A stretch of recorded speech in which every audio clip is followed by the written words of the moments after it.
আসসালামু আলাইকুম। আজকে আমরা চলে আসছি চাঁদপুর জেলার সবচেয়ে বড় ব্রিজ ইসলামপুর ব্রিজের কাছে। এই সামনে দেখতে পাচ্ছেন ইসলামপুর ব্রিজ। এটা চাঁদপুর জেলার সবচেয়ে বড় ব্রিজ।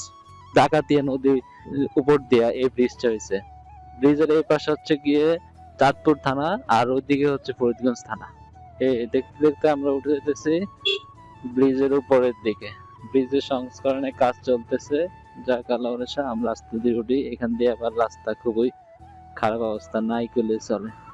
ব্রিজের কাজ এখনো চলমান, পুরোপুরি শেষ হয় না, কিন্তু ব্রিজের দৈর্ঘ্য প্রায় 1 কিলোমিটারের বেশি হইতে পারে, বা 1 কিলোমিটার এরকম অনেক দূর ঘুরা তারপরে বিশাল এরিয়া নিয়ে ব্রিজটা শুরু হয়েছে এখানে, তারপরে এমনি যায়, তারপরে এমনি, তারপরে আবার এমনি, বিশাল এরিয়া নিয়ে ইসলামপুর ব্রিজ।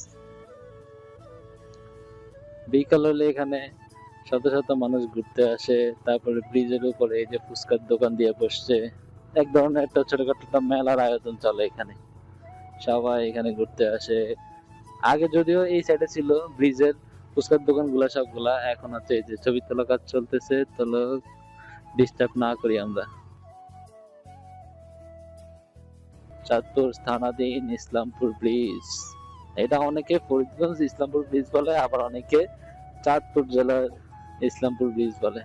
এখন এটা কোন থানায় পড়ছে যদি আমার জানা নাই, আমার মতে অর্ধেক পড়ছে ইসলামপুর, অর্ধেক পড়ছে চাঁদপুরে, চাঁদপুর থানার মধ্যে।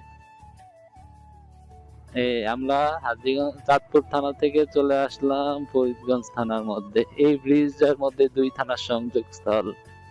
ওই পাশে হচ্ছে গিয়ে, পিছনে হচ্ছে গিয়ে চাঁদপুর জেলা, আর সামনে হচ্ছে গিয়ে এই যে আমরা চলে আসছি ফরিদগঞ্জ জেলার থানাতে, সরি ফরিদগঞ্জ থানাতে চলে আসছি। যাক, আমাদের জন্য পুরো ভিডিওটা, পুরো ব্রিজটা একটা ঘুরান দিয়ে দেখাইতেছে। এই ব্রিজের নিচেও দু একটা ফুচকার দোকান আছে এই সাইড দিয়ে।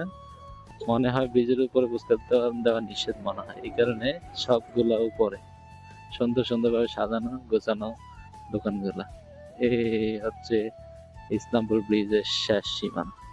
আমরা এখন আছি ফরিদগঞ্জ থানাতে।